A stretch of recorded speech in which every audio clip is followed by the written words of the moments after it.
Allow us to provide you through the Korea Visa portal with these step-by-step instructions.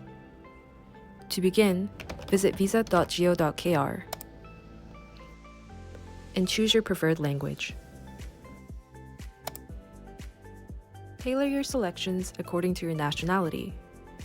For instance, if you're a US citizen, locate Americas under continent and United States under country or region. Next, pick your purpose of entry. In this example, we've selected study or language training. Finally, specify your length of stay and go into Visa Navigator Start to find the required documents for your visa type. Choose the status of stay that aligns with your chosen purpose of entry. Detailed visa information is available at the bottom of the page. You have the option to complete the e-form or download the form and fill it out manually. Please remember that a consulate visit remains essential for processing your visa application, even when submitting the e-form.